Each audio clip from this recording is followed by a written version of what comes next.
श्री गुरुवे नमः।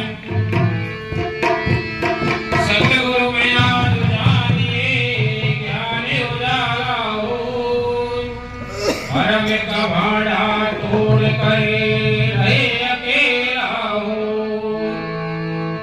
आज की सत्संग सभा के महंत जी, संचालन करता जी, संत समाज,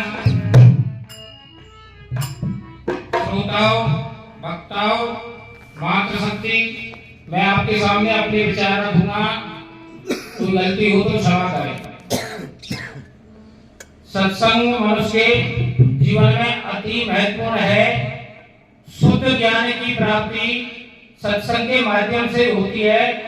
जो स्कूल, विश्वविद्यालय, कॉलेज से जो ज्ञान प्राप्त होता है वह स्वार्थ की सीमा में बंधा हुआ ज्ञान है। जो परोपकार से जोड़ता है, प्रेम भावना से जोड़ता है, सत्य मार्ग से जोड़ता है, परमात्मा से जोड़ता है, बुराई से दूर करके भलाई के मार्ग पर जो ज्ञान लाता है वो सत्संग से ही प्राप्त होता है।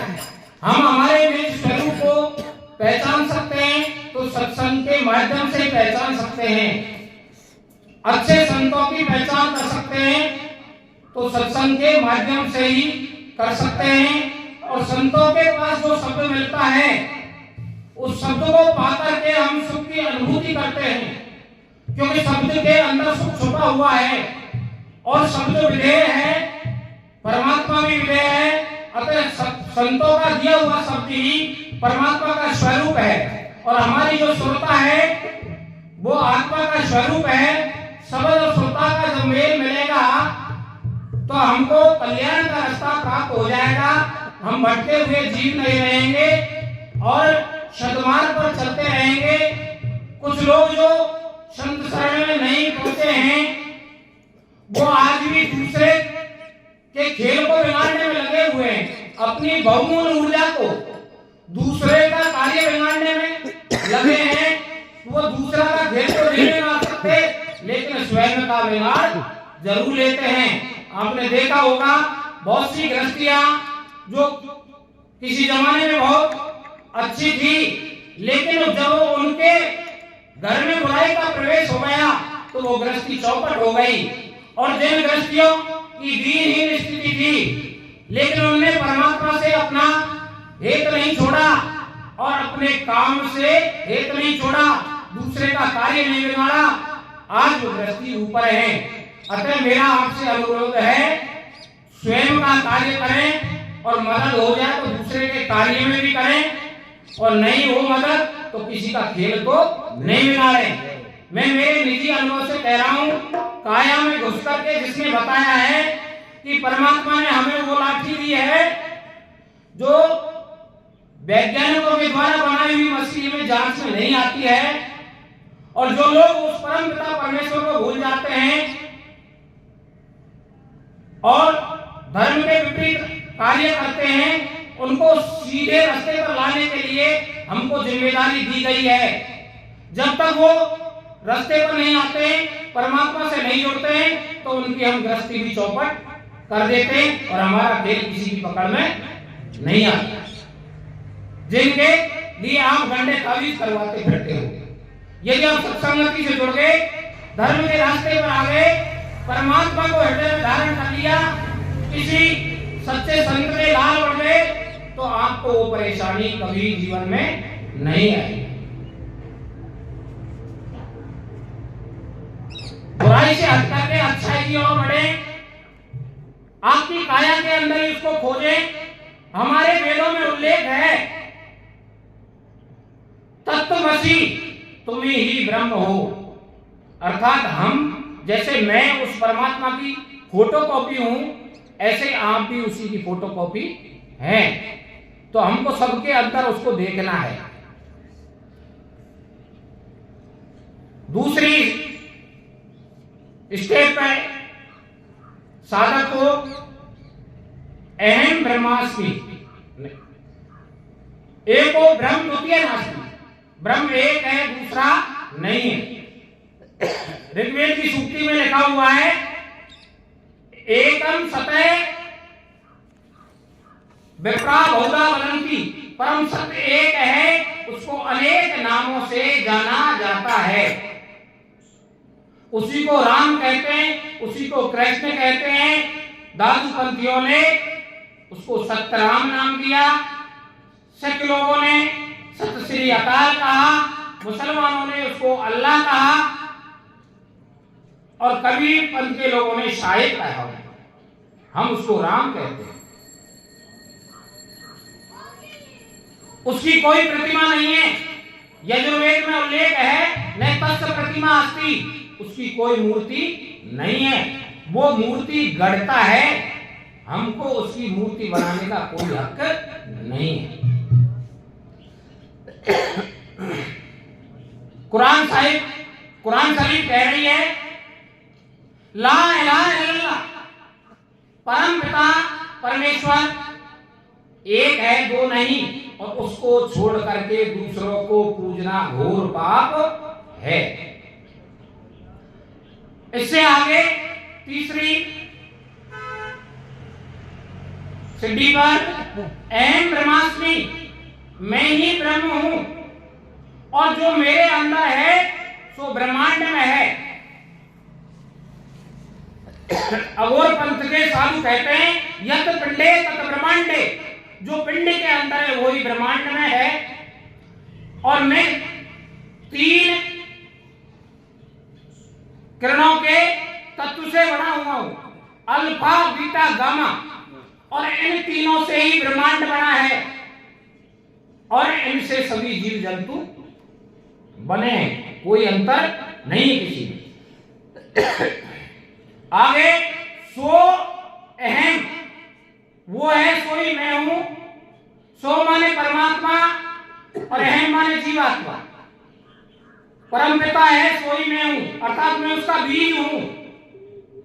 जैसे कि रामचरितमानस कह रही है ईश्वर जीव अंश अविनाशी चेतन अमर सहज सुखराशि, अर्थात हम बीज है उसके। जैसे बरगद के बीज को यदि हम अंकुरित करने की कला सीख जाए तो वो एक पौधा बनेगा, फिर उसकी बाढ़ दौड़ करेंगे, पानी देंगे तो विशाल वृक्ष का रूप ले लेगा। तो जिन लोगों ने अपने आप को पहचाना वो आज इतिहास के पन्नों में महापुरुषों के नाम से सुशोभित हैं।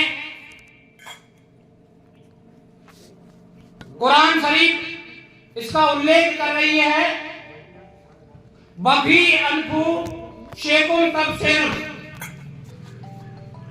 हे इंसान मैं तेरे हृदय में रहता हूं, तू मुझे देखता क्यों नहीं? मैं तेरी सांसों में रमा हुआ हूं, तू मुझे ज्ञान रूपी नेत्रों के बिना नहीं देख सकता। अब ज्ञान रूपी नेत्र कोई गुरु ही दे सकता है, कहीं बाजार में तो मिल नहीं सकते।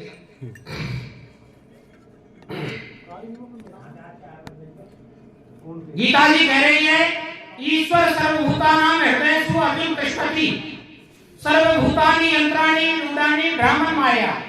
हे अर्जुन, ईश्वर सबके हृदय में निवास करते हैं और शरीर रूपी यंत्र पर सवार होकर के जीव उस ईश्वर की माया में भ्रमित हुए उसको भूल रहा है। रामचरितमानस में उल्लेख है नाम चतुर्गुण पंचयुग कृति गुणित वसुभे सकल चराचर जगत में तुलसी रामई देख। तो सबके अंदर वो परमपिता परमेश्वर मौजूद है।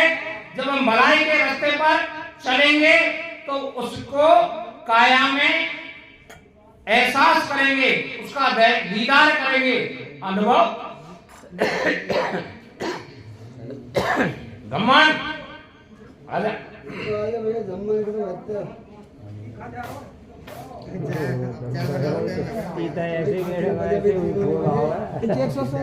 करता की गति अगम है, चालो अपने उन्माद, धीरे धीरे पाँव धरो भाई पहुंचोगे परमाम।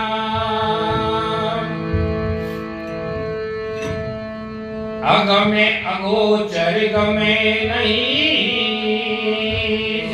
जगमग ज्योति, तहाँ कबीरा बंदगी पाप पुण्य नहीं होती।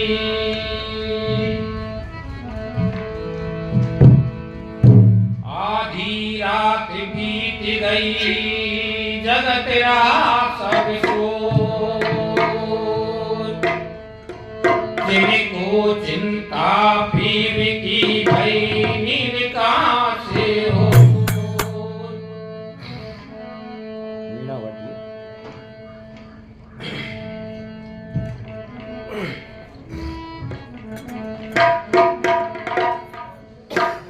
ओ मैं तो जाऊंगे जाऊंगे ससुराल की आखियाँ बयान तेरी।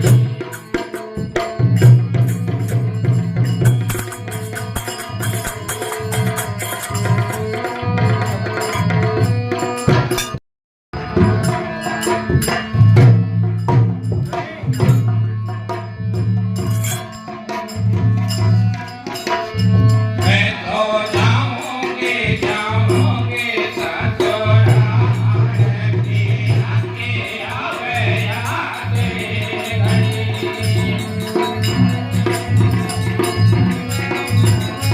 बेटा तू बोला को मेहरबानी मानिया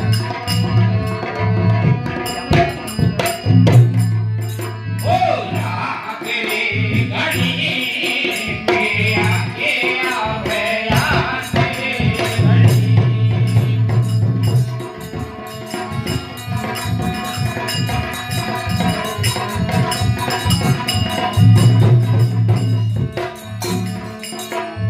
भारत का सब भाई भतीजा नहीं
बातें समझो साहब।